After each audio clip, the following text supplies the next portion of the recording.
मेरे प्रियो, सभी को फिर से एक बार प्रभु यीशु मसीह के नाम से आप सबों का स्वागत है अगापे प्रेयर फेलोशिप चर्च में। जैसा कि आज हम सब जानते हैं, आज कौन सा दिन है? संडे है कि ईस्टर डे भी है? कौन सा डे है? और क्या होता है इसमें? आज के दिन यीशु मसीह मरों में से तीसरे दिन जी उठे थे और ये संपूर्ण जगत के लोगों के लिए पुनरुत्थान का दिन यानी रिजरेक्शन डे को सेलिब्रेट किया जाता है। यीशु मसीह के जी उठने के दिन को पूरे विश्व में सेलिब्रेट किया जाता है मेरे प्रियो।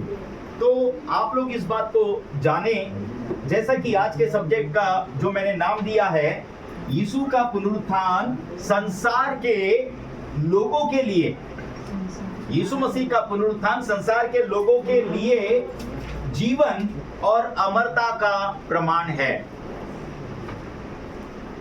कितने लोग सुन पाए? सब सुन पाए? यीशु मसीह का पुनरुत्थान संसार के लिए जीवन और अमरता का क्या है? प्रमाण है। इंसान को इस पृथ्वी पर क्या चाहिए? जीवन और क्या चाहिए? जीवन के बाद क्या चाहिए? अमरता भी तो चाहिए।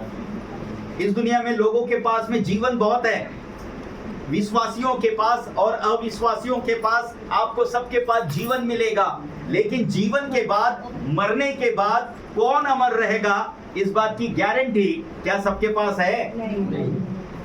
यीशु मसीह आपको और मुझको क्या देने आए? जीवन तो देने आए, लेकिन उसके बाद अमरता का जीवन। अमरता का मतलब कभी न मरने वाला। कौन सा जीवन चाहिए? कभी न खत्म होने वाला, आपको और मुझको अमर होने वाला जीवन चाहिए। और ऐसे जीवन के लिए केवल बाइबल के आधार पर हम इस बात के अलौकिक ऐसे कारणों को देखेंगे जो संपूर्ण पवित्र शास्त्र बाइबल में ही मिलता है, जो परमेश्वर ने अपनी इच्छा और अपनी योजना के अनुसार उद्धारकर्ता यीशु के लिए, जो जगत के लोगों के पापों के बदले में क्रूस पर बलिदान होने के द्वारा हमारे पापों के खातिर मारे जाने, गाड़े जाने और तीसरे दिन नरक से वापस आने के लिए जो परमेश्वर ने यीशु के लिए जो प्लान करके रखा था, उस प्लान को हमारे लिए पूरा करना अति आवश्यक था। तो मेरे प्रियो, मैं चाहता हूं कि कोई भी व्यक्ति मत्ती रचित सुसमाचार के 28वें अध्याय के पहले वचन से 15 वचन तक कोई व्यक्ति पढ़े, पूरा 15 तक। जल्दी से कोई पढ़ ले ऊंची आवाज में। मत्ती 28 ना? हाँ, 1 से 15।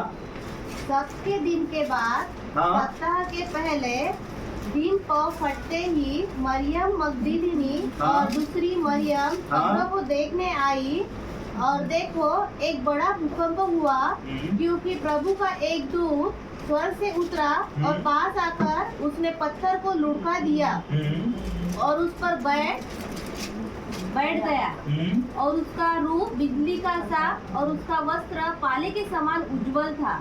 उसके भय से पहुरुए कांप उठे और मृतक समान हो गए। स्वर्गदूत ने स्त्रियों से कहा, मत डरो, मैं जानता हूँ कि तुम यीशु को जो क्रूस पर चढ़ाया गया था ढूंढती हो। वह यहाँ नहीं है, परंतु अपने वचन के अनुसार जी उठा है। आओ यह स्थान देखो जहाँ प्रभु पड़ा था, और शीघ्र जाकर उसके चेलों से कहो कि वह मृतकों में से जी उठा है, और वह तुमसे पहले गलील को जाता है, वहाँ उसका दर्शन पाओगे। बस एक मिनट, मैं आप लोगों को कुछ बातें ये बताना चाहता हूँ। पुनरुत्थान के दिन शुरू में ही बाइबल इस बात के विषय में कहता है कि यीशु मसीह जैसे ही जी उठा, तो यहाँ पर यीशु मसीह ने पत्थर को नहीं सरकाया। क्या पढ़ रहे हैं हम लोग यहाँ पर? सब्त के दिन के बाद, सप्ताह के पहले दिन पौ फटते ही मरियम मगदलिनी और दूसरी मरियम कब्र को देखने आई, और देखो एक बड़ा भूकंप हुआ, क्योंकि प्रभु का एक दूत स्वर्ग से उतरा और पास आकर उसे पत्थर को लुढ़का दिया। ये ऐसा कारण नजर आ रहा है जैसे यीशु अंदर में मरे हुए हैं, चद्दर में लपटे हुए हैं और वो खुद कुछ नहीं कर पाते। लेकिन याद रखिएगा, पत्थर को लुढ़काने के लिए, किसको लुढ़काने के लिए? पत्थर को लुढ़काने के लिए स्वर्गदूत शारीरिक परिश्रम नहीं करते, उनकी सामर्थ्य काफी होती है। क्या होती है?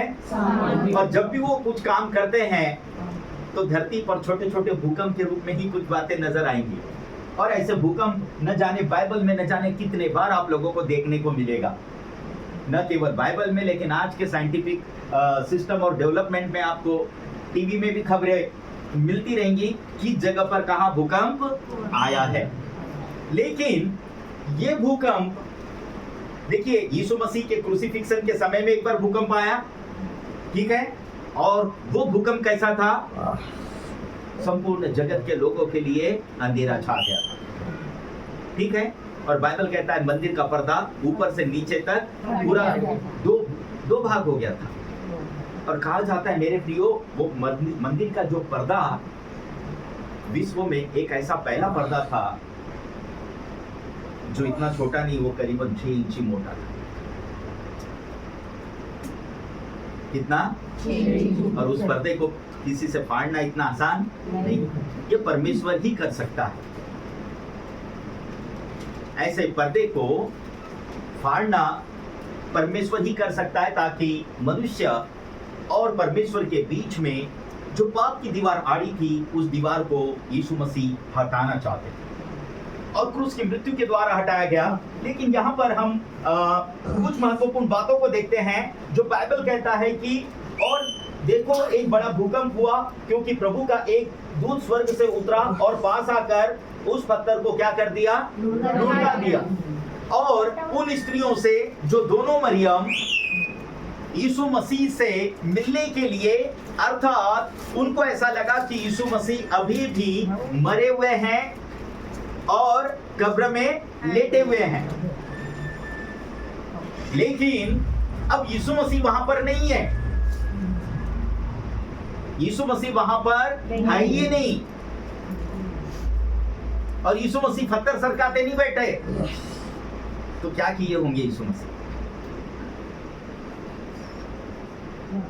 नरक से वापस आकर परमेश्वर की उस शिक्षा के अनुसार वो काम जो पवित्रता के लिए परमेश्वर ने शुद्धता का जो तरीका कि अपने लहू को परमेश्वर के सामने भेंट चढ़ाना है, मौत से जी उठने के बाद इस बात का प्रमाण भी लोगों को दिखाना है कि किस रीति से परमेश्वर ने अपने पुनरुत्थान के सामर्थ्य के साथ यीशु मसीह को नरक में से वापस जिलाने में सपोर्ट की। और यीशु मसीह ने वाकई में, क्योंकि यीशु मसीह के ही पास, विश्व में केवल यीशु के ही पास नरक को हराने की सामर्थ्य थी। आज हम परमेश्वर के कुछ ऐसे वचनों को प्रमाणित करेंगे कि किस रीति से यीशु मसीह के पास ही नरक को हराने की सामर्थ्य थी, इस दुनिया में किसी और के पास थी ही नहीं। मेरे प्रियो, दुनिया में बड़े बड़े युद्ध जीतने वाले बड़े बड़े आपको पहलवान और ताकतवर इंसान जरूर मिलेंगे, लेकिन नरक को हराने वाला दुनिया में केवल एक ही मिलेगा, और वो है जगत का उद्धारकर्ता यीशु। याद रखिएगा, मैं जब इसके सब्जेक्ट को तैयार कर रहा था तो मैं सोच रहा था, मैं हेडिंग देने के लिए 2 दिन लगा दिए। मैंने कहा हेडिंग में क्या दूं, क्योंकि मेरे दिल में कुछ मैसेज जो पहले से ही होता है उसको दिल में होता है, पर कॉपी पर उतारने के लिए मैं काफी ध्यान देते रहता हूं कि कौन सी जगह किस रीति से मैं उसको टॉपिक दूं। और मेरे प्रियो, एक महत्वपूर्ण बात ये देखने में मिलती है, विशेष करके 4 और 5वें वचन में लिखा है, उसके भय से पहरुए क्या हुआ? कांप उठे और मृतक जैसे हो गए। जो पहले से ही पहरा देने के लिए जो पहरुए थे, जो सिपाही थे, स्वर्गदूतों के दर्शन से मृतक से हो गए। और मरियम, ये दोनों मरियम को स्वर्गदूत क्या रिप्लाई दे रहे हैं? 5वें वचन में स्वर्गदूत ने स्त्रियों से कहा, मत डरो। क्या करो? मत करो। मैं चाहता हूँ आप लोग पढ़े उसे। फिर आगे क्या लिखा है? और मैं जानता हूँ कि तुम यीशु को जिसे क्रूस पर चढ़ाया गया था ढूंढती हो, क्योंकि स्वर्गदूत आत्मिक होते हैं या शारीरिक? तो उनको मालूम है यीशु मसीह कहां पर दोनों मरियम को नहीं मालूम कि यीशु मसीह कहां पर है। इसीलिए स्वर्गदूत दोनों मरियम को ये रिप्लाई देते हैं, मैं जानता हूं कि तुम यीशु को क्या कर रहे हो? ढूंढ रहे हो। और फिर बाइबल कहता है मैं जानता हूं, और लिखा है कि तुम यीशु को जो क्रूस पर चढ़ाया गया था ढूंढती हो, वह यहाँ नहीं परंतु अपने वचन के अनुसार जी उठा है। आओ यह स्थान देखो जहां प्रभु पड़ा था। अब बाइबल क्या कहता है? अपने वचन के अनुसार जी उठा है। किसके वचन के अनुसार? मैं बार बार थोड़ा सा कुछ चीजों को दोहराऊंगा। किसके वचन के अनुसार? अपने वचन के अनुसार। मैंने शुक्रवार के दिन आप लोगों को इस बात को बताया था कि यीशु मसीह को अपने प्राण को देने का भी अधिकार है और उसे फिर वापस, और यीशु ने पहले ही कहा मेरे अपने प्राण को देने का भी अधिकार है और उसे वापस लेने का भी अधिकार है। और ये बात यीशु अपने चेलों को भी सुना रहे थे, और उसकी बात कितने लोग सुन रहे थे? परमेश्वर भी सुन रहा था, स्वर्गदूत भी सुन रहे थे। याद रखिएगा मैं कुछ बातें कह रहा हूं, और इसीलिए इन स्वर्गदूतों ने सुना यीशु क्या कर रहे हैं पृथ्वी पर। यीशु स्वर्गदूत देख रहे थे यीशु की एक एक वचन पर जो वो प्रचार करते थे, ध्यान से सुनते भी थे। कौन लोग? न केवल यीशु के चेले परंतु स्वर्गदूत भी। और इसीलिए स्वर्गदूत यीशु के उस वचन के अनुसार इन स्त्रियों को क्या रिप्लाई दे रहे हैं? वह अपने वचन के अनुसार, अर्थात जो वचन यीशु ने कहा है और वायदा किया था उसके अनुसार यीशु मसीह मरे हुए में से तीसरे दिन जी उठे हैं। तो तुम किसे ढूंढने आए हो? क्रूस पर जो चढ़ाया गया था उसको ढूंढने आए हो, लेकिन वो अपने वचन के अनुसार क्या हो चुका है? जी उठा है। वो मुर्दा नहीं है। पर मेरे प्रियो, अब मैं चाहता हूं कुछ महत्वपूर्ण बातों को आप लोगों के लिए आगे पढ़े। 8वें वचन से, वे भय और बड़े आनंद के साथ हाँ, कब्र से शीघ्र लौटकर हाँ, उसके चेलों को समाचार देने के लिए दौड़ गए। हाँ, यीशु उन्हें मिला और कहा सलाम। उन्होंने पास आकर और उसके पांव पकड़कर उसको दंडवत किया। तब यीशु ने उनसे कहा, मत डरो, मेरे भाइयों से जाकर कहो कि गलील को चले जाए, वहां मुझे देखेंगे। बस ये जा ही रहे थे कि रास्ते में अब इनको कौन मिला? इन स्त्रियों को रास्ते में कौन मिला? बाइबल कहता है यीशु मसीह उनको मिला। देखिए, पहला रीजन है कौन गवाह है? पहला गवाह है स्वर्गदूत। इस बात को वहां पर आकर कब्र के पत्थर को हटा दिए, और इस बात की जानकारी किसको दे रहे? स्वर्गदूतों ने किसको दिया? स्त्रियों को। अब दूसरे बार इन बातों का प्रमाणित गवाह फिर से यीशु मसीह जी, मतलब कि यीशु जी उठा है, इस बात की प्रमाणित गवाह किसको दे रहे हैं? मरियम और दूसरे दोनों मरियम प्रमाणित। मैंने थोड़ी देर पहले सब्जेक्ट का नाम क्या दिया? जीवन का, यीशु का पुनरुत्थान संसार के लिए जीवन और अमरता का प्रमाण है। हर बात का एक सबूत होना चाहिए, प्रमाण। और बाइबल कहता है कि वे भय और बड़े आनंद के साथ कब्र से शीघ्र लौटकर उसके चेलों को सुसमाचार देने के लिए क्या कर रहे थे? दौड़ गए। लेकिन लिखा है तब यीशु उन्हें मिला और कहा सलाम। उन्होंने पास आकर और उसके पांव पर पड़कर उसको दंडवत किया। ये दोनों लेडी ने यीशु के पैरों पर गिर गए और यीशु को दंडवत किया। लेकिन यीशु मसीह ने क्या कहा उनसे? तब यीशु ने उनसे कहा, मत डरो, मेरे भाइयों से जाकर कहो कि गलील को चले जाए, वहां तुझे देखेंगे, वहां मुझे देखेंगे। तुम लोग डरो मत, लेकिन जो समाचार, जो वास्तविकता, जो प्रमाण तुमने देखा है, इस बात की खबर मेरे भाइयों को अर्थात मेरे चेलों को जाकर खबर कर दो।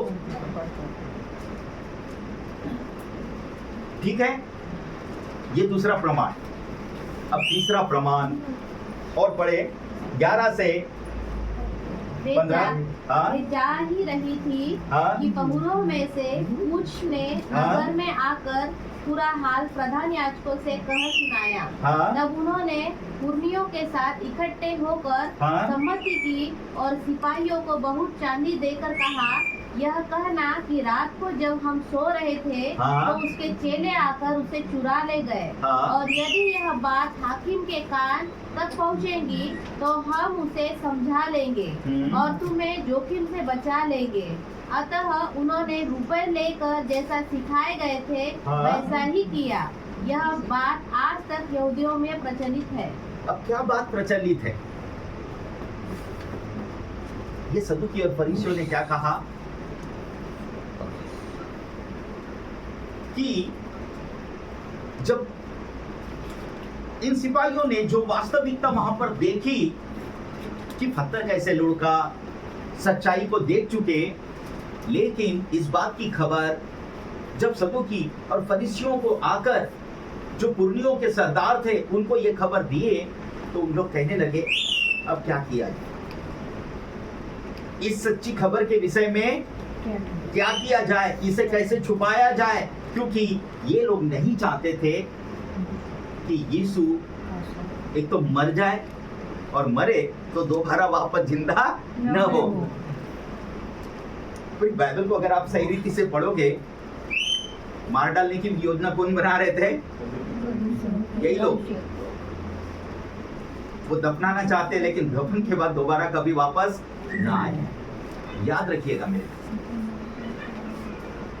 पर यहां बाइबल ये कहता है कि इन्होंने बहुत सारा पैसा चांदी देकर सिपाहियों को जो तरीका बताया गया उसके अनुसार उनसे कहला गया, यह कहने के लिए उनको उत्साहित किया गया, यह कहना कि रात को जब हम सो रहे थे तो उसके चेले आकर उसे चुरा ले गए, और यदि यह बात गवर्नर को पता चलेगी तो हम गवर्नर को मना लेंगे। क्या कर लेंगे? हाकिम यानी गवर्नर। और ये कहते हैं कि यह बात अगर वास्तविकता में पता भी चल जाएंगी तो हम क्या कर लेंगे? उनको मना लेंगे। मेरे प्रियो, लेकिन वो क्या चाहते थे? 15 वचन में स्पष्टीकरण दिया गया है, लिखा है, अतः उन्होंने रुपए लेकर जैसा शिकायत गए थे वैसा ही किया, और यह बात आज तक यहूदियों में प्रचलित है। कौन सी बात प्रचलित है? अरे यीशु मसीह जिंदा थोड़ी ना हुए। यीशु के चेलों ने आधी रात को जब हम सो रहे थे तो यीशु को चुरा कर लेके चले।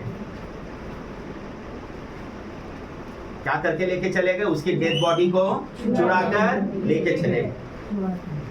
मेरे प्रियो, मैंने फ्राइडे को आपसे कहा था, जिस पर विश्वास नहीं करते उसके विषय में खोज क्यों कर रहे?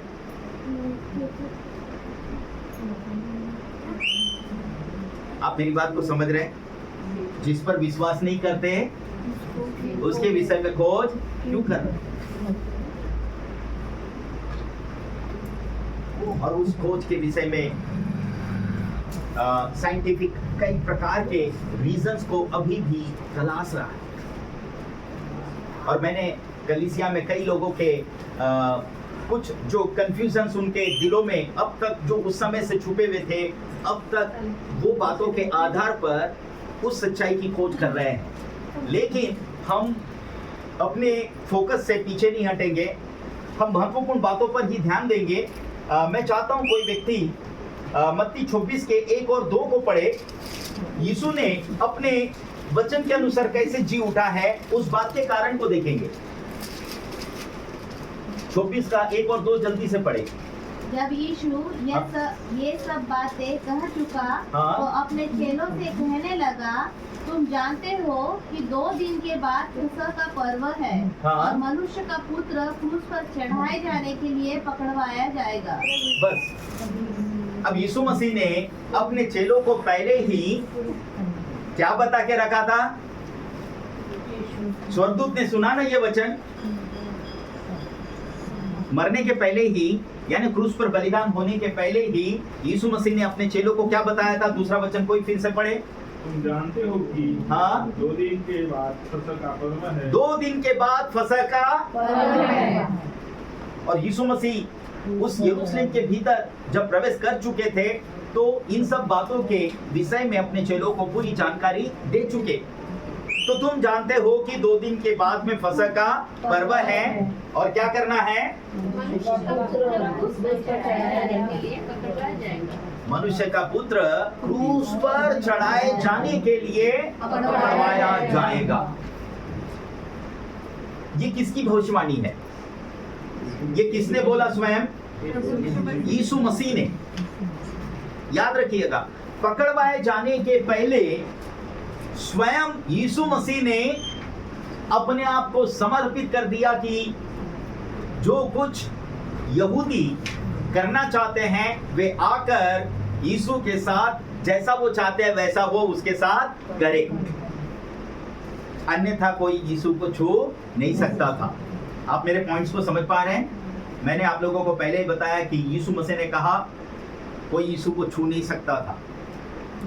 यहाँ तक कि यीशु ने कहा कि मैं तुम लोगों के मध्य में मंदिर में रहा, तुम लोगों के बीच में आता जाता रहा और कई बार मैंने वचन का प्रचार किया, आश्चर्य किया और तब तुमने मुझे नहीं पकड़े, परंतु गतसमनी के बगीचे में तुमने मुझे चोर और डाकू समझकर इतनी बड़ी पलटन लेकर मुझे पकड़ने के लिए आए हो। लेकिन याद रखिएगा, यीशु इसलिए पकड़वाए गए क्योंकि यह परमेश्वर की इच्छा थी।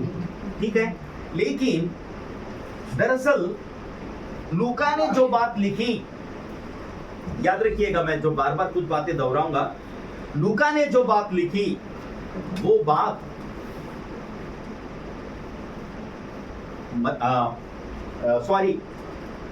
मत्ती ने जो बात लिखी वो मरकुस ने, लूका ने और यूहन्ना ने नहीं लिख पाई।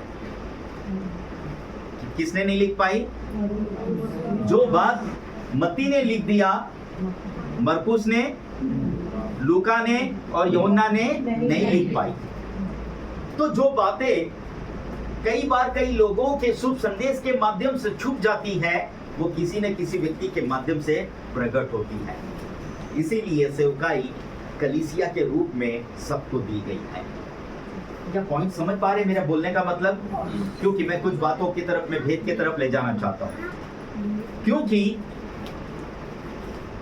संपूर्ण पवित्र शास्त्र में, हालांकि यह संपूर्ण बाइबल हमारे उद्धार के मार्ग की ओर रास्ता दिखाने के लिए तैयार किया गया है, लेकिन गुड न्यूज के तौर पर जो यीशु मसीह के क्रूस पर बलिदान होने से लेकर पुनरुत्थान से लेकर इस विषय की जो सुसमाचार है, जो गुड न्यूज है, जो यीशु मसीह का क्रूसिफिक्शन का रहस्य है, वो 4 लोगों ने लिखी, मत्ती, मरकुस और लूका और यूहन्ना ने।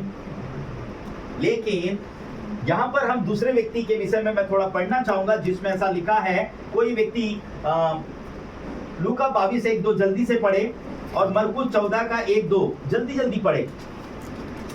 सेम वही बातें दिखेंगी आपको।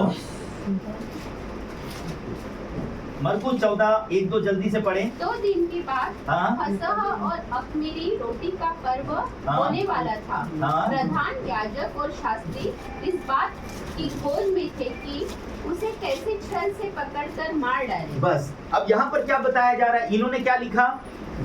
सदूकी और फरीसी उसे पकड़कर मार डालने के लिए योजना बना रहे थे। सेम लूका ने भी वैसा ही लिखा। ध्यान दीजिए मैं क्या कह रहा हूं, सेम वैसा ही लूका ने भी लिखा। लेकिन थोड़ा सा परिवर्तित इसने लिखा। हम यूहन्ना रचित सुसमाचार के विशेष करके 47 वचन को पढ़े, 11:47। यूहन्ना 11:47 जल्दी से पढ़े। इस पर प्रधान याजकों और फरीसियों में महासभा बुलाई और हाँ। कहा, हम करते क्या है? हाँ यह मनुष्य तो बहुत चिन्ह दिखाता है। हाँ यदि हम उसे यो ही छोड़ दे तो सब उस पर विश्वास ले आएंगे। बस एक मिनट, ये सदूकी और फरीसी क्यों सोच में थे? याद रखिएगा, इनकी बनाई हुई व्यवस्था के आधार पर इनका जो शासन वहां पर चल रहा था, वो नहीं चाहते थे कि उनके हाथ से जो शासन है वो उनके हाथ से चला जाए। जबकि यीशु मसीह भी यहूदी होकर परमेश्वर की इच्छा के अनुसार इतने अलौकिक आश्चर्य कर्म दिखाते थे कि किसी से भी कुछ बन नहीं पड़ रहा था। कई लोग यीशु को रोकने की कोशिश कर रहे थे लेकिन रोक नहीं पा रहे थे, क्योंकि यीशु के आश्चर्य कर्म चर्च के भीतर यानी आराधनालय के अंदर भी और बाहर भी थे, अंदर भी और बाहर भी थे। और जैसी जिसकी जो आवश्यकता होती थी, यीशु मसीह हमेशा तरस से भरकर लोगों के लिए अलौकिक आश्चर्य कर्मों को करते चले गए। और इतने सारे आश्चर्य कर्मों की खबर जब इनको मिलती चले गई तो ये सोच में पड़ गए, जब इतना सारा आश्चर्य कर्म होगा ही होगा तो संपूर्ण जगत किसके पीछे चलेगा? किसके पीछे चलेगा? और लोगों को हम बताएंगे कि नहीं भैया वो गलत है, हम सही है। और हम लोगों को किसके पीछे चलाना चाहते हैं? सदूकी फरीसी किसके पीछे चलाना चाहते हैं? वो खुद के पीछे। आज पॉइंट्स को समझिएगा, और आज भी ऐसा ही और कलीसिया याद रखिएगा, दो टाइप के लोग बना रहे, एक है यीशु मसीह और एक है शैतान, जो लोगों को भ्रम में रखकर अपने इशारे पर चलाना चाहता है। मेरे प्रियो, मैं अपने ग्रुप में कुछ चीजें इसलिए नहीं डाल रहा हूं,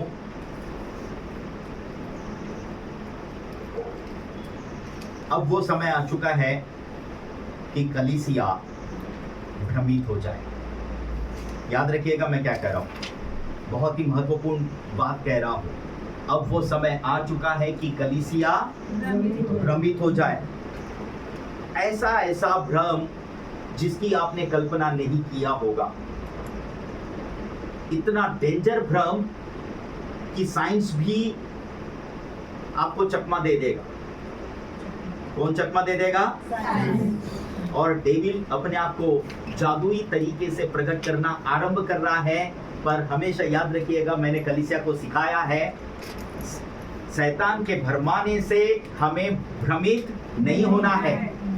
मैं आपको बताना चाहता हूं, आपके लिए और मेरे लिए इस दुनिया का सबसे बड़ा आश्चर्य कर्म यह है, यीशु मसीह का मेरे पापों के खातिर क्रूस के ऊपर में मारा जाना, गाड़ा जाना और मरे में से तीसरे दिन जी उठकर मेरे नाम को स्वर्ग में सदाकाल के लिए जीवन के पुस्तक में लिखकर यीशु के लहू से मुझे खरीदकर मुझे परमेश्वर ने अपना लिया और मैं परमेश्वर का बेटा बनाया गया। इससे बड़ा मेरे लिए कोई दूसरा आश्चर्य कर्म नहीं होना चाहिए। याद रखिएगा, मैं ये कह रहा हूं, कौन सा दूसरा आश्चर्य कर्म? कोई दूसरा आश्चर्य कर्म नहीं होना चाहिए, क्योंकि मौत कुछ समय के बाद आएगी, बीमारी कुछ समय के बाद आएगी। आप मेरे पॉइंट्स को समझ पा रहे हैं? लेकिन हमें यीशु के क्रूस के मृत्यु पर जो हमारा भरोसा है वो आपके उद्धार का कारण है। उद्धार को अपने हाथ से जाने नहीं देना है। मैं नहीं जानता था जब मैं यीशु मसीह पर विश्वास करने लगा मुझे क्या मिलेगा, मुझे क्या मिलेगा। कितने लोगों को लगता है कि विश्वास में आने के बाद अभी तक आपको क्या मिला?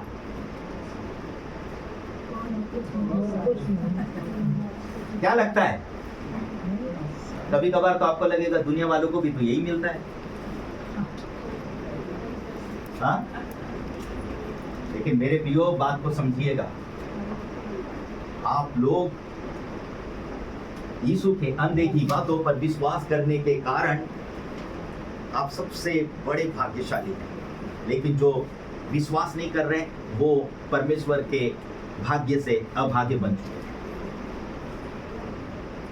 बहुत ही महत्वपूर्ण बात को कह रहा हूं मेरे प्रियो। लेकिन काइफा नामक उस साल का महायाजक होने के कारण एक रहस्य को परमेश्वर की ओर से भविष्यवाणी कर रहा है, और वो कहता है आगे 150 से वो चाहते थे 48 में ऐसा लिखा है, यदि हम उसे यूं ही छोड़ दे तो सब उस पर विश्वास ले आएंगे और रोमी आकर हमारी जगह और जाति दोनों पर अधिकार कर लेंगे।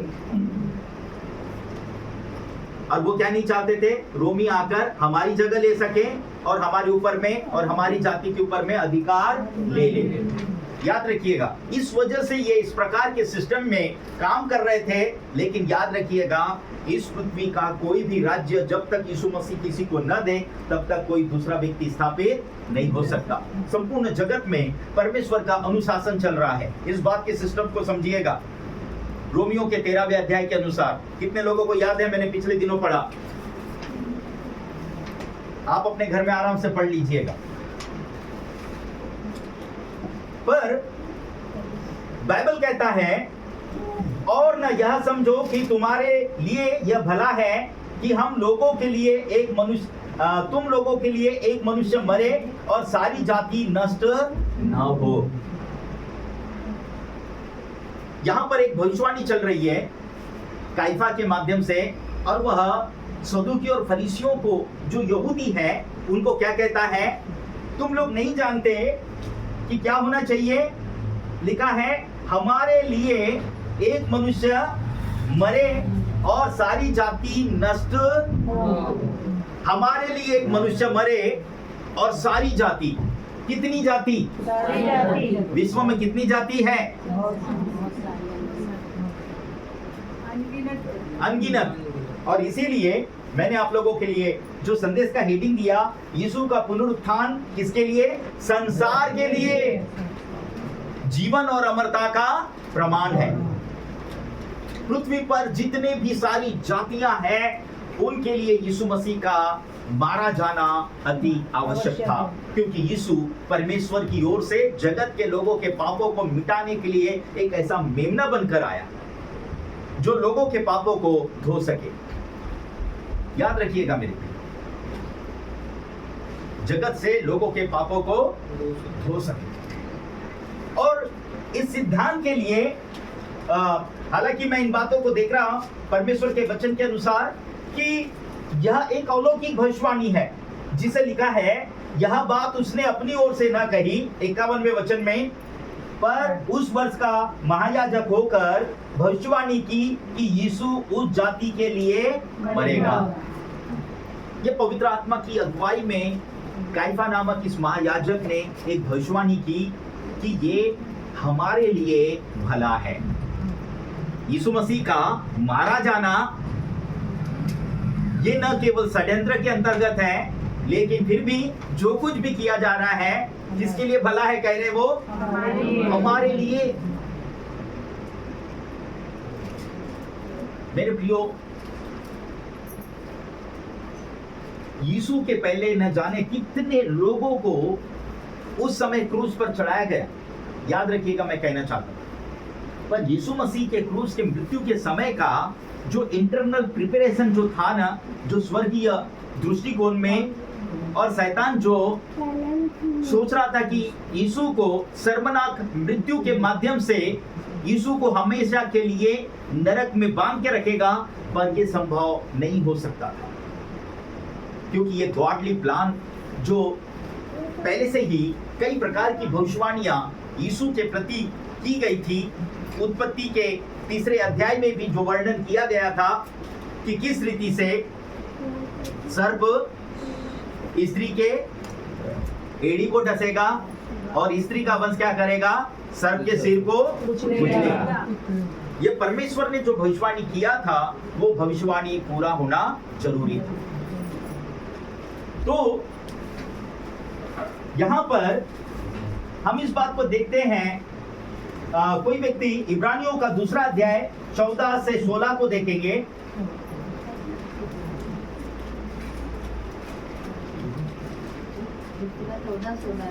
मेरे प्रियो, बाइबल ऐसा कहता है, जबकि लड़के मांस और लहू के भागी हैं, तो यीशु मसीह आप भी उनके समान उनका सहभागी हो गया। किनके समान? उनके समान उनका सहभागी हो गया। क्यों? क्योंकि हम यहां पर एक ऐसे कारण को देखते हैं कि यीशु जो परमेश्वर का पुत्र आत्मिक है, वह भौतिक और शारीरिक भी हुआ और आत्मिक भी बना। क्योंकि लहू और मांस किसको है? मनुष्यों को है कि स्वर्गदूतों को है? स्वर्गदूतों को। लहू और मांस है क्या? नहीं। ये पॉइंट्स को याद रखिएगा। बाइबल कहता है आप भी उनके समान उनका सहभागी हो गया, ताकि मृत्यु के द्वारा जिसे मृत्यु पर शक्ति मिली थी। क्या लिखा है मेरे प्रियो? ताकि मृत्यु के द्वारा जिसे मृत्यु पर शक्ति मिली थी। देखिए, यीशु मसीह मृत्यु के द्वारा, और मृत्यु पर शक्ति किसको मिली थी? यीशु मसीह को। किसको? यीशु मसीह को। आज तक मृत्यु को हराने वाला कोई पैदा नहीं हुआ था। या फिर आप लोग समझ पाएंगे, आदम से लेकर यीशु मसीह के क्रूस पर चढ़ाए जाने तक जितने लोग और उनके पापों के बदले में बलिदान किए जाते थे और उनके पाप बलिदान के माध्यम से ढांपे जाते थे, वे लोग परमेश्वर की बातों पर विश्वास करने के कारण मर भी जाते तो भी वो पैराडाइज स्वर्ग में सुरक्षित रहते थे, परंतु पवित्र स्थान के उस स्थान पर नहीं पहुंच पाते थे।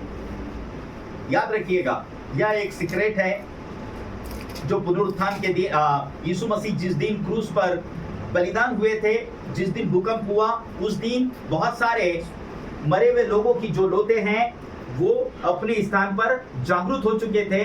और जिस दिन यीशु मसीह बादलों पर जिस दिन यीशु मसीह मरों में से तीसरे दिन जी उठकर अपने लहू को परमेश्वर के सामने पेश किया, उस दिन ये पैराडाइज स्वर्ग में रहने लगे, उस पवित्र स्थान के भागी हुए।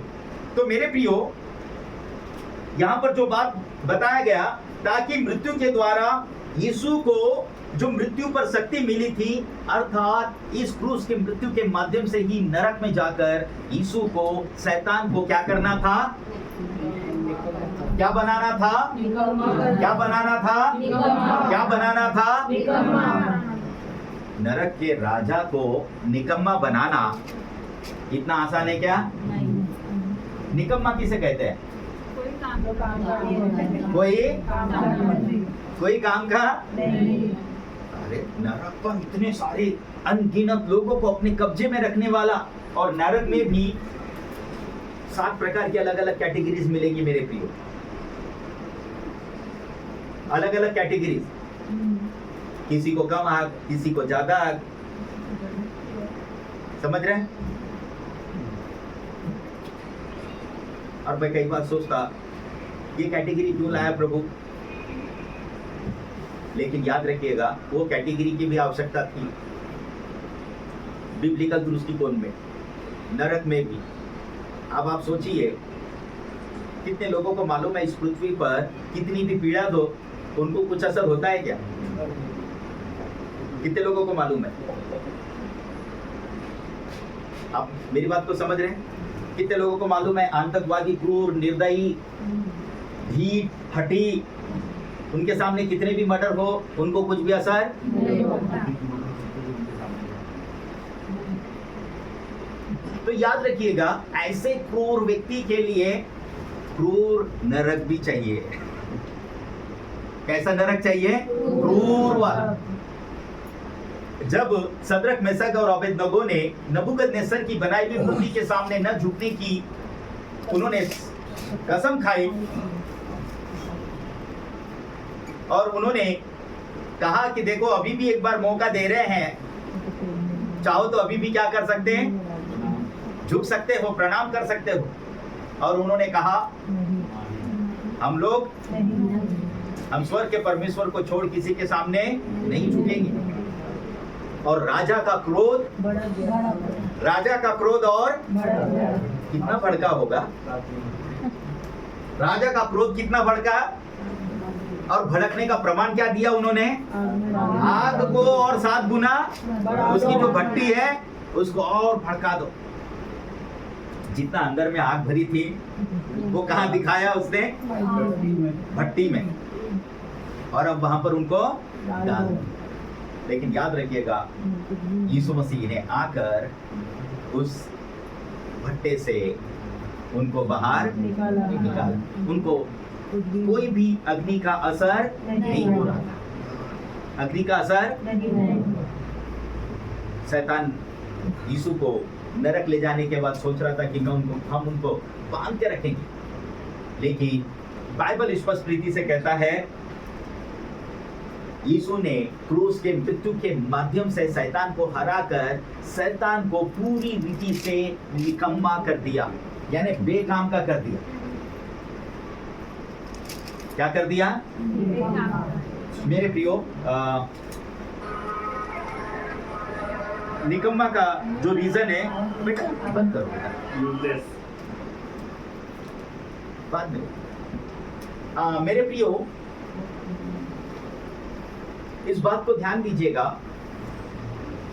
यीशु मसीह ने सर्प के सिर को कुचल दिया है। क्या कर दिया है? तम्मू शैतान का काम नहीं करता।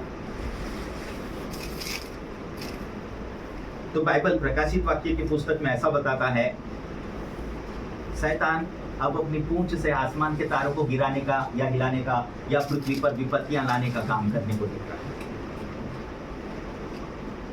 किसके द्वारा? पूंछ के द्वारा, कि थोड़ा बहुत कुछ हलचल हो जाए। लेकिन याद रखिएगा, परमेश्वर ने जो ठाना है वही उसको पूरा करेगा। तो 16 वचन, अब क्या इंपॉर्टेंट पॉइंट है। 15 वचन में हमने देखा, जिसे मृत्यु के जितने लोग मृत्यु के भय और जीवन भर दासत्व में फंसे थे उन्हें छुड़ा ले।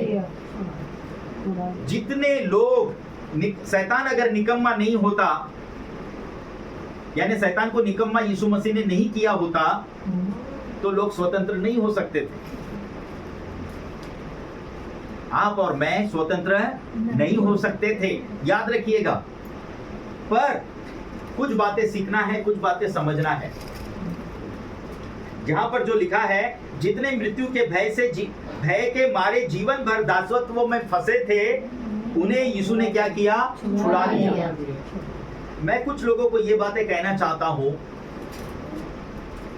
इस पृथ्वी पर प्रभु यीशु मसीह के द्वारा दिया हुआ जो शुभ संदेश है, जब भी आप उसको सुनो और नींद आए और उसको आप भगा ना सके, तो याद रखिएगा, आपको बलवान होने के लिए फिर कोई तो रोक रहा है।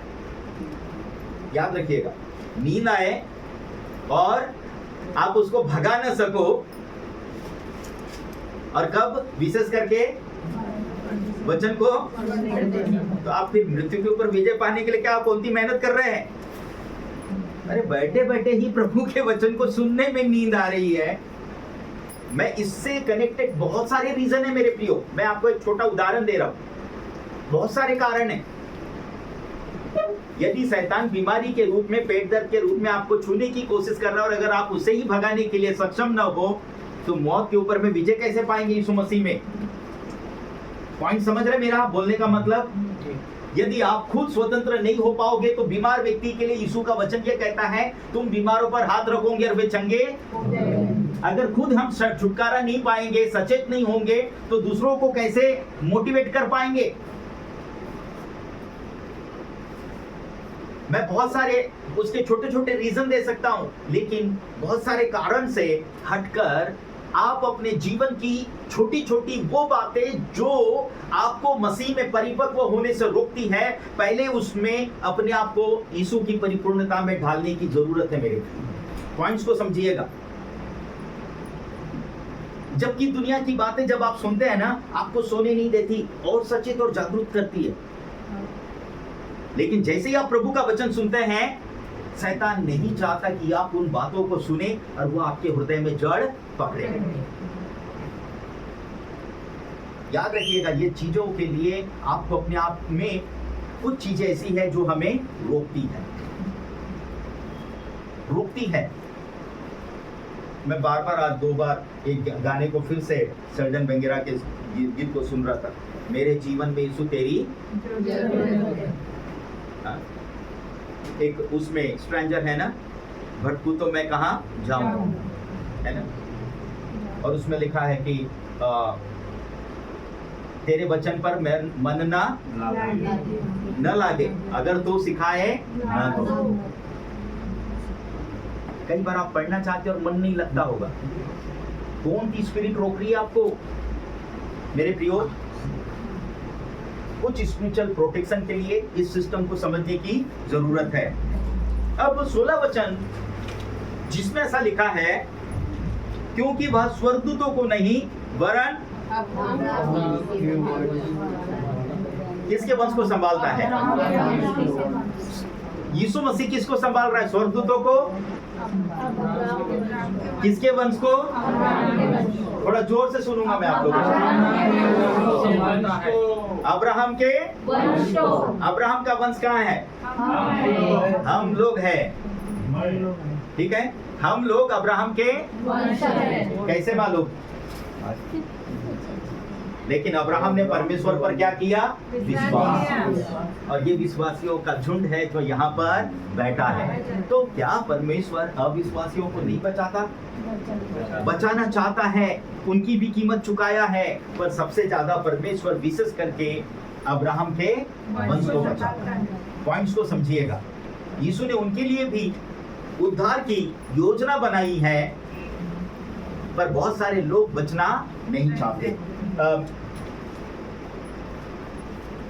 मेरे प्रियो, मैं चाहता हूं दूसरा तीमुथियुस 1:10 जल्दी से पढ़े, कोई समय हो चुका है। दूसरा तीमुथियुस 1:10। पर अब हमारे उद्धारकर्ता मसीह यीशु के प्रकट होने के द्वारा प्रकाशित हुआ, जिसने मृत्यु का नाश किया और जीवन और अमरता को उस समाचार के द्वारा प्रकाशमान कर दिया। बस यहाँ पर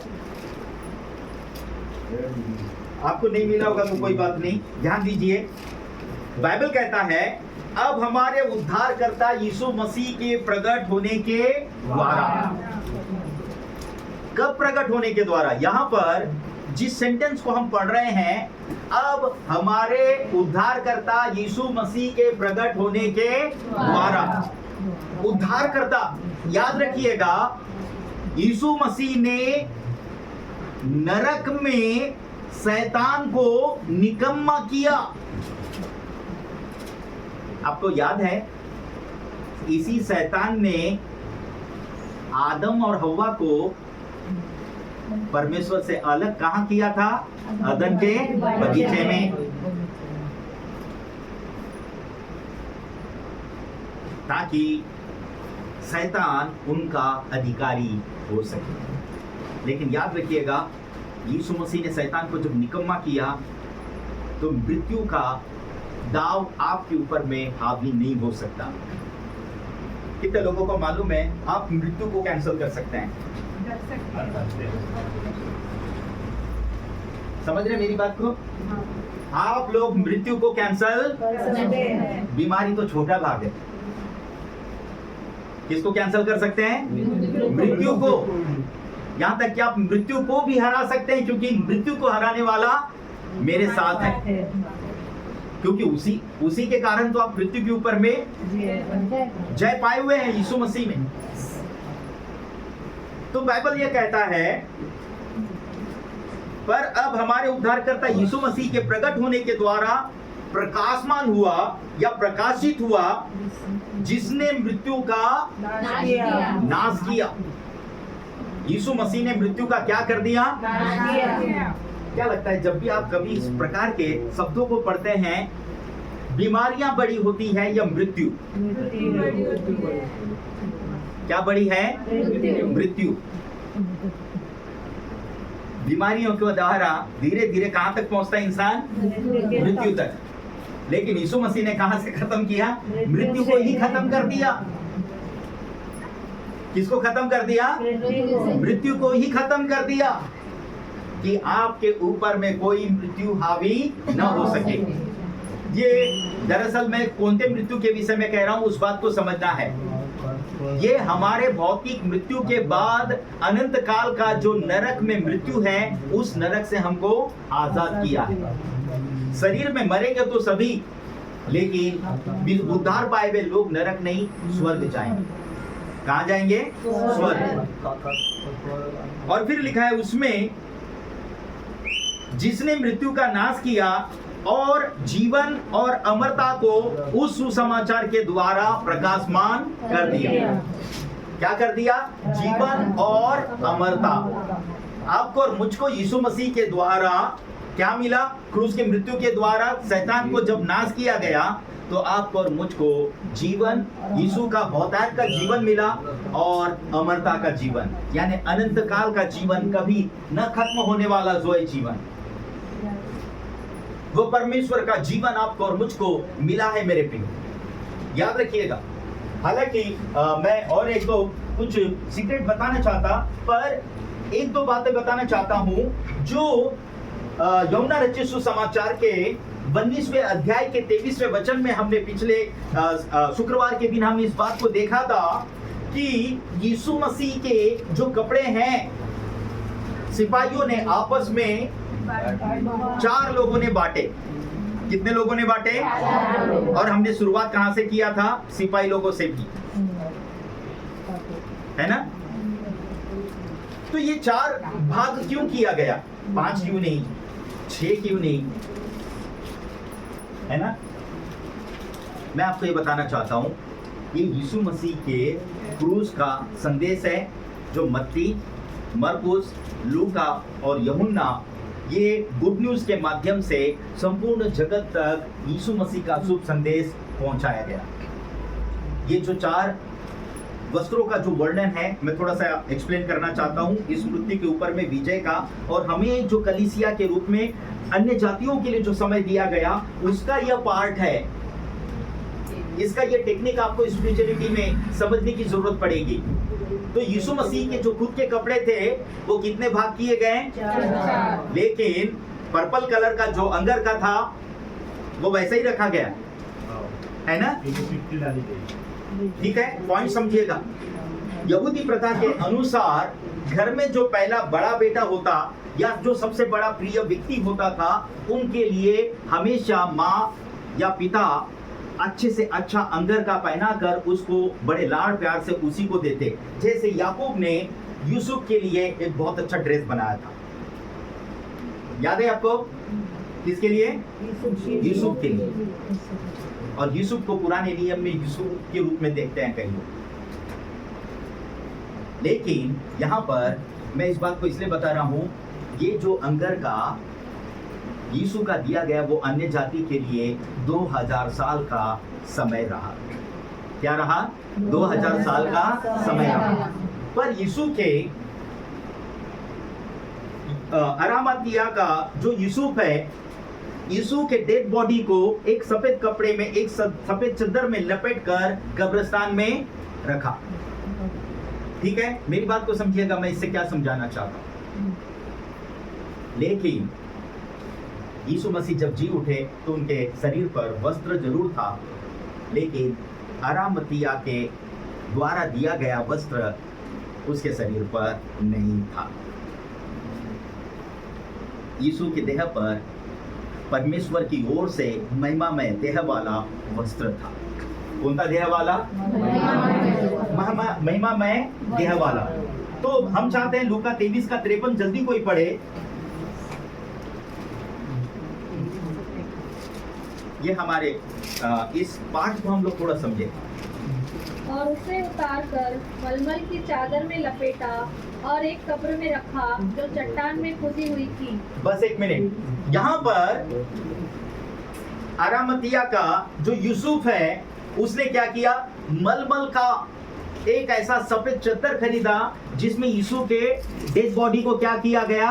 लपेट कर कब्रिस्तान में रखा गया। तो यीशु मसीह ने उस वस्त्र के साथ क्या किया? बाइबल कहता है आपने 53 पढ़ लिया, ठीक?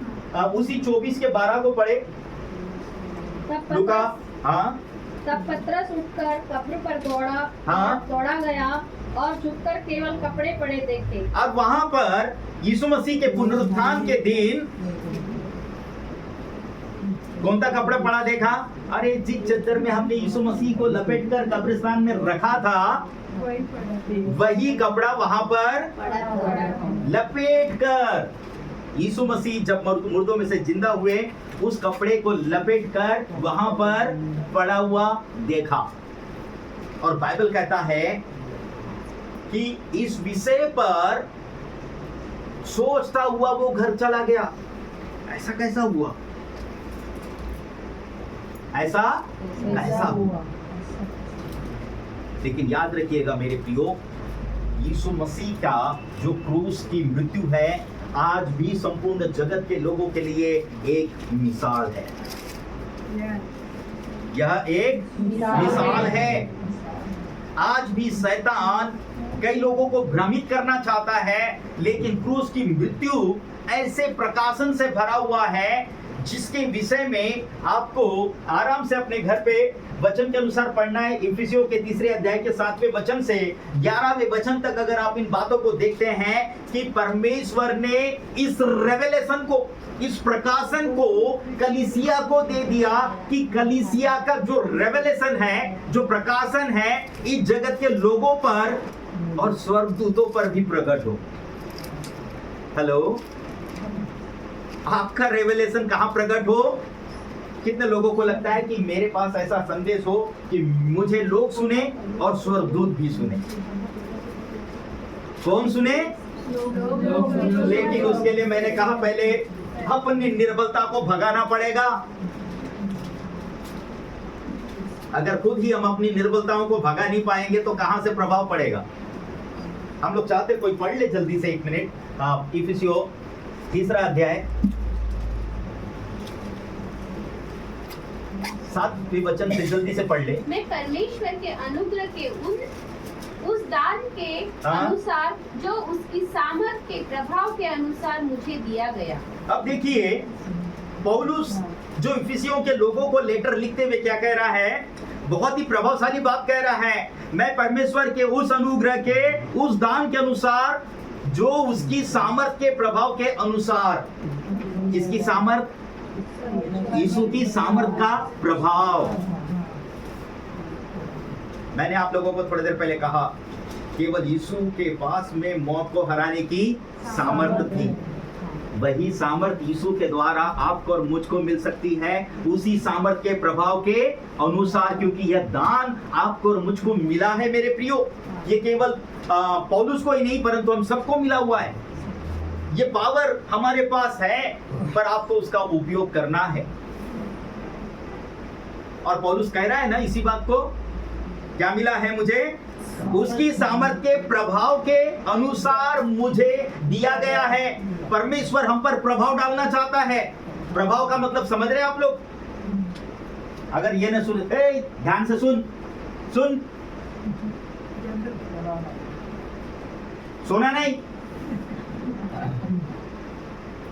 प्रार्थना किया कि नहीं?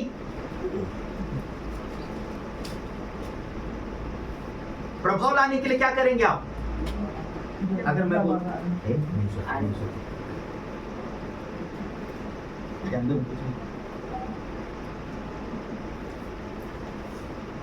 मेरे प्रियो, चाहे वो कोई भी कारण क्यों ना हो आपके लाइफ में, कोई भी कारण, हर कारण को आपको खुद उसको आपके लाइफ से हटाना है। अगर आप वो काम नहीं कर पा रहे हैं तो प्रभु से कहना है, प्रभु जब तेरे पास मौत को हराने की सामर्थ है और वो प्रभाव तू उस पर डाल सकता है, हरा सकता है, तो मेरे जीवन के छोटे छोटे कारणों को तू हटा सकता है जो मुझे प्रभु में आगे बढ़ने से रोकती है। पॉइंट्स को समझिएगा, अगर आप इसको नहीं हटा पाओगे तो स्वर्ग जाने की कैसी तैयारी करोगे मेरे प्रियो? रेवलेशन कैसे मिलेगा? कितने लोगों को लगता है कि आपको रेवलेशन मिलना चाहिए? रेवलेशन वो नहीं है, क्योंकि रेवलेशन के सिस्टम को आपको समझना पड़ेगा जिसका प्रभाव आपके लाइफ में आए। और बाइबल कहता है कि उस सुसमाचार का सेवक बना मुझ पर जो सब पवित्र लोगों में सबसे छोटा हूं, और यह अनुग्रह हुआ मैं अन्य जाति को मसीह के अगम्य धन का सुसमाचार सुनाऊं। कैसा धन? कभी न खत्म होने वाला अगम्य धन का सुसमाचार सुनाऊं। मैंने थोड़ी देर पहले कहा, दुनिया में अगर कोई बड़ा आश्चर्य कर्म हुआ तो वह है यीशु मसीह के क्रूस के मृत्यु का। कौन सा आश्चर्य कर्म? यीशु मसीह के क्रूस के मृत्यु का। बस मेरे प्रियो, एक मिनट और, इसमें लिखा है, और सब पर यह बात प्रकाशित करूं कि उस भेद का प्रबंध क्या है जो सबके सृजनहार परमेश्वर में आदि से। तो सबके ऊपर मैं कौन सा भेद प्रकट करूं? भेद का प्रबंध क्या है, यानी गॉडली प्लान क्या है जो सबके सृजनहार परमेश्वर में कब से था? आदि से। कब से? आदि से। पर प्रकट कब करना है? पौलुस करेगा या हम करेंगे? कितने लोग समझ रहे आज मेरी इस बात को? कितने लोगों को लग रहा है कि ये रेवलेशन की जरूरत है कलीसिया को? वो रेवलेशन, आप वो रेवलेशन पर निर्भर मत रहिए, पास्टर हमको बताएंगे। मैं उस रेवलेशन पर निर्भर हूं कि आप मुझे क्या बताएंगे। मैं चाहता हूं मेरे पास भी रेवलेशन हो और आप भी रेवलेशन से भरे हुए हो, तब हम प्रकाशमान कलीसिया कहेंगे, प्रकाशन से भरी हुई कलीसिया कहेंगे। आप मेरी बात को समझ पा रहे मेरे प्रियो? यानी आपको लगे कि नहीं, हमें सुसमाचार प्रकाशन के लिए क्या करना चाहिए। ये बातें मैं आपके लिए इसलिए पढ़ रहा हूं ताकि आप इसके सीक्रेट को समझे। फिर लिखा है 10वें वचन में, ताकि अब कब, कलीसिया के द्वारा, नहीं, मैं पहले अब की बात कर रहा हूं। अब मतलब चलो, यह आज का दिन है हमारे लिए। अगर अब तक सो रहे थे तो आज जागरूक होने का दिन है। अगर अब तक यीशु मसीह के क्रूस की मृत्यु ने हमारे जीवन पर अगर प्रभाव नहीं डाला होगा तो आज से हम प्रभावशाली बनेंगे, क्योंकि यीशु मसीह ने आज से 2000 साल पहले ही अपने क्रूस की मृत्यु के द्वारा नरक को हरा दिया है। तो कब? ताकि अब किसके द्वारा? किसके द्वारा? कलीसिया की जगह आप अपना नाम लेकर बोलिए, मेरे द्वारा। अपना नाम लेकर बोलिए अभी, किसका द्वारा? सब लोग बोलिए अपना नाम लेकर जोर से। मैं चाहता हूँ आप अपना नाम लेकर पढ़े एक बार, सब लोग जोर से एक साथ पढ़े। मैं आप लोगों को सुनना चाहता हूँ।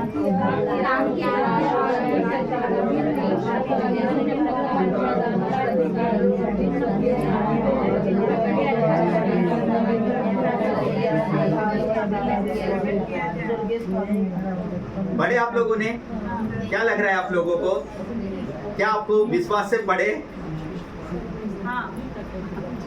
मैं आपके लिए ऐसा पढ़ना चाहूंगा, ताकि अब नरेंद्र के द्वारा परमेश्वर का विभिन्न प्रकार का, कितने प्रकार का?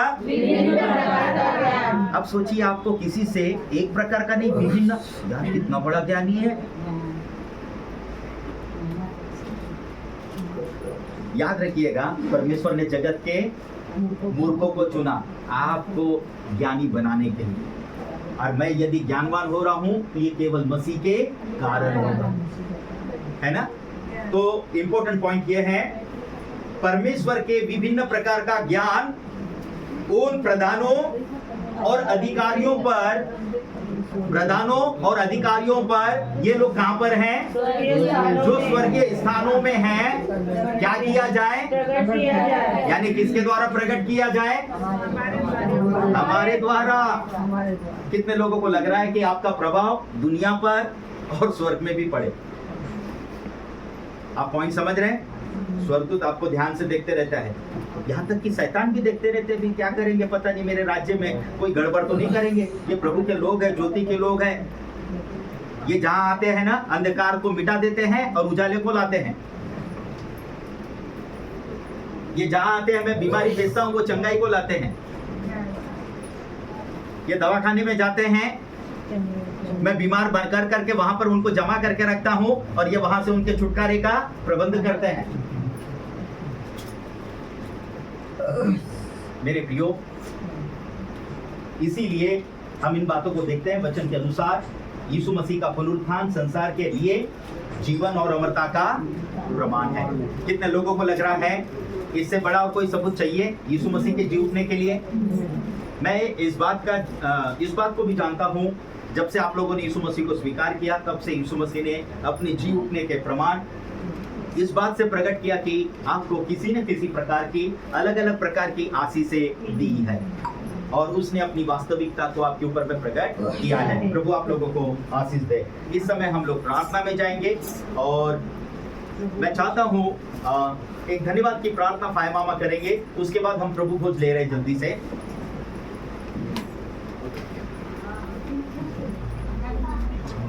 उसके बाद प्रिया आज के भेंट के लिए प्रार्थना करेंगे। आपके बढ़ाया जाते प्रवेश राजा आज के दिन प्रवेश राजा